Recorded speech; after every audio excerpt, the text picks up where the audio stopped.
I am not going to give a formal introduction. I'd like to read something that was written by one of the students in our CARES program, and I'll talk more about that in a second. Dear President Barack Obama, I'm 18 years old and from one of the most storytelling cities in the United States, New York City. I'm ready to invite you along with your family and Vice President Biden and family to the graduation of a distinctive group of students from the class of 2010. There is only one place that has provided me with the services I need the most, which is the is this on? No, it's on. That slowed it was too loud. Okay, which is the Comprehensive Adolescent Rehabilitation and Education Services. CARES is a 12-month day treatment program housed within the Child and Family Institute of St. Luke's and Roosevelt Hospitals, and I believe one of a kind. It incorporates educational, substance abuse, and mental health services for teens who desperately know they need help, but often make choices to get involved with gangs, street life, drugs, or other unsafe situations. Having been one of those teens myself, this program has helped me for 4 years strong. I've learned to deal with difficult situations through learning the skills of life, particularly through the dialectic behavioral therapy groups and individual therapy. I learned that in order to cope with some of my vulnerabilities, I benefit from being prescribed medication to decrease my impulsivity and help me attend to my educational goals in a structured class setting. Having an individualized treatment plan mapped out my success through the program. Having been in this program has helped me grow in various aspects of my life, including my family, peer relationships, and most importantly of all, my belief in myself. I'm inviting you to be part of the CARES graduation in the hope that you will witness how teens on the road to corruption can transform into young, sober, college-bound adults with the support of dedicated clinicians and educators who instill hope where hope has been lost.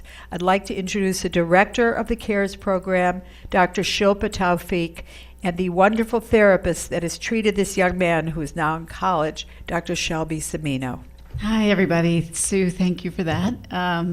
Hearing that letter always gets me choked up again, so even now. Targeting all these kids in this sort of age group, and you'll know that, teenagers, even though 18 was the standard of, okay, you grow up, you become an adult, you move on and do your own life, that's kind of changed over the years, and we're sort of still parenting our teenagers when they're 25, 26, and sometimes even in their 30s. That is actually the thing that's changed. The definition of adolescence really seems to be extending into that 10 to 25 age range. So when we used to think of adolescence, we'd think about the 14 to 18, and the advice would often be, just bear with it. It's 4 years, you'll get through it. Kind of grin and bear it, you'll be done, and then they'll be adults. You can't grin and bear it for 15 to 20 years. That's a really long time. So you definitely need another way of thinking about things and coping with the turmoil that often feels like adolescence. And since you all have adolescents or work with them or something like that, you know some of the basics. During adolescence, teens are going through a lot of changes. There's a lot of development happening. They're trying to develop their own identity. They're coming into who they are, trying to figure out who they even are based on who their parents are, who their friends are. Their friends are much more important now than their parents were. They're going through physical changes, emotional changes, behavioral changes. They're learning new things, new behaviors that they didn't know before, and they're having access to more stimuli outside in the real world. It can be a very scary time for kids and also for the parents, because you're used to your kid who wants to look up to you, wants to be like you, listens to what you say, wants to please you, and all of a sudden something happens, a switch gets flicked, and they no longer want to listen to what you say. They no longer want to please you. If anything, they want to go up against you. And you get this feeling of this extreme that they may be going to.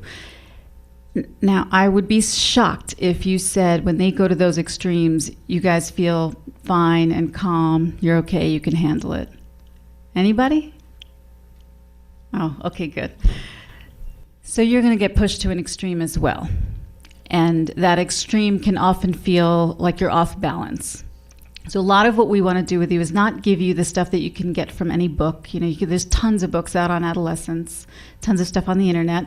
What we want to talk to you about is that imbalance, and how do you get yourself back in balance, because that's what's going to help you and your teen survive these really tumultuous years. I guess we want to emphasize to you guys that emotions are important. Keeping them in check and keeping them in balance is really the most important piece, because oftentimes with your kids, when they were little and they were like newborns, they were crying, you knew which cry was for hunger, you knew which cry was for attention, you knew which cry was for pain. And with teenagers, sometimes you're just like, I don't even know what you want. You're saying this, but you're doing something totally different. I am completely lost. I feel completely helpless, and you just don't know where to go. So we're going to go through a set of dimensions that will sort of explain kind of the different developmental tasks that your teens might be going through, and sort of the different extremes that they may be experiencing, and really where they ought to be on each of these spectrums. And keep in mind that all of these dimensions are normal. They should be going through these things, because this is how they're going to figure out who they are and what they want to be. So the back and forth may feel distressing, scary, freak you out. That's okay. We've got another set of dimensions that are probably what you go through when you're experiencing your teens going through these. As long as you can stay on balance, you're going to figure out a way to get them balanced as well.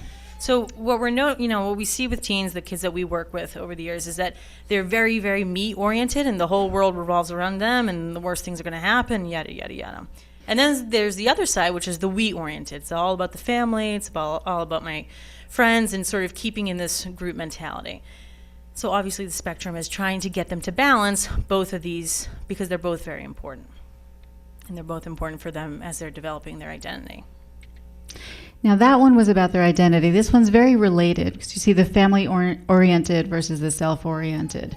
That's a little bit different, because here we're talking about dependence.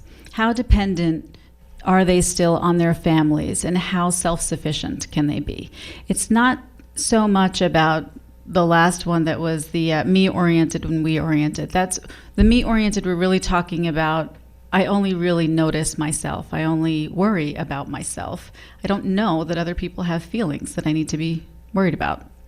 Whereas the self that we're talking about in this independence and dependence is more, they're really self-contained. They can take care of themselves. They can get their needs met on their own. And that's the kind of person they're developing into, versus the adolescent that really still needs to rely on their family. This is now that group that's that 18 to 25 that's still living at home, when 20 years ago 18 meant, okay, goodbye, good luck, have your own home. That doesn't really happen anymore. I mean, you know a lot of 30-year-olds that are still living at home because they're not really ready to take that next leap into the next phase of life. So that's more of what this is about. And I think this can be oftentimes a very frustrating point for a lot of parents, because the kid wants to assert their independence, and yet they're still coming to you for things that they need. So I'm going to come home whenever I want to come home, but can I have $20 to go to the movies? So it's like, well, why would I give you the $20 if you're just going to do whatever you want to do? So this is oftentimes a place where conflict really arises.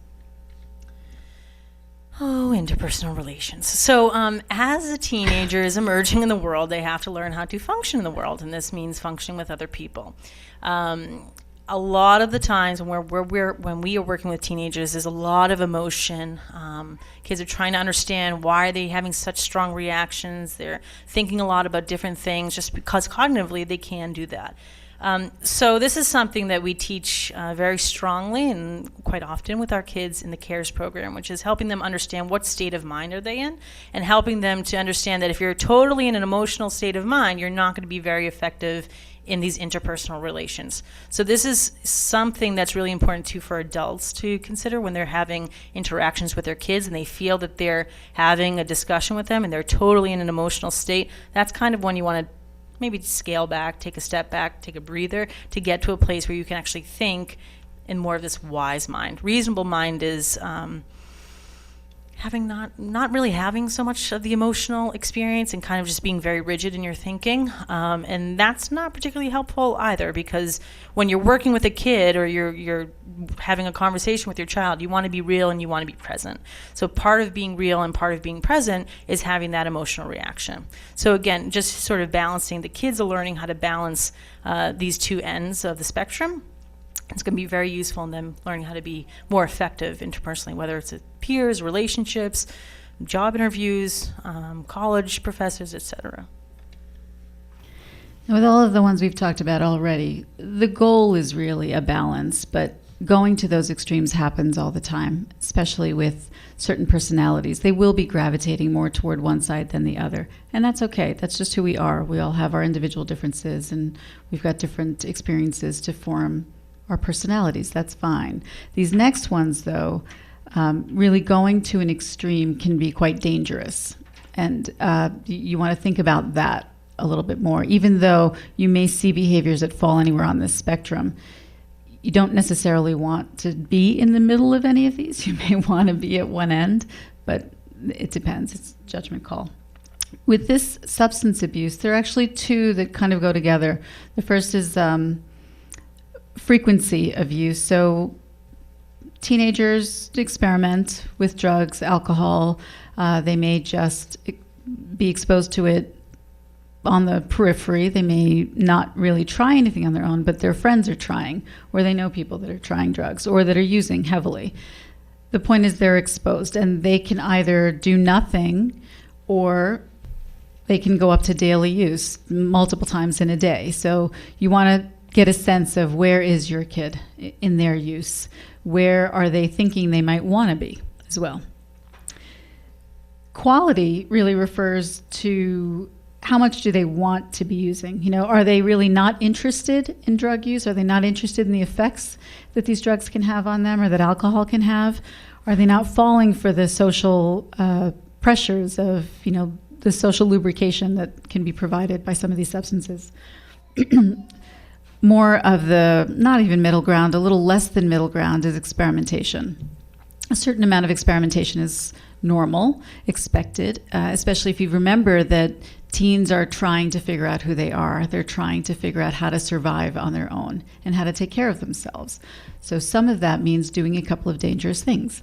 When they were little, it meant touching the stove or touching the iron. Now it's trying a drug or trying a drink. The dependence goes to the extreme. That's when they really just can't function without it. And that's when you know there's a major, major problem. Recognizing that their use, the quality of their use could be on this spectrum allows you to gauge when things are going to get really bad. So when they're experimenting, do you necessarily have to set up all the red flags? No, not necessarily. But if you look at all of their other areas of functioning, based on where they're at, experimentation may be enough of a red flag for you to say, okay, we need to get some additional help. You may not necessarily have to wait until they're at dependence. Okay. And next is sexuality. So they're teenagers and they have a lot of hormones happening. And they're sort of understanding or trying to understand who they are, who are they attracted to. You know, is it cool to be bisexual? Is it not cool?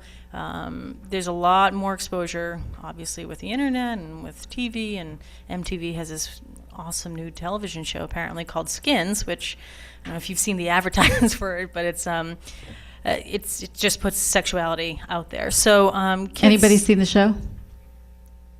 have you heard of it? Okay, so a lot of people, right? There's a lot. It's kind of really pretty graphic for it to be on television. You may want to just watch a couple of episodes knowing that they really are going to extremes. That is not what's happening out there everywhere. But just to have an idea of what your kids are even getting exposed to, you may want to watch a couple here and there.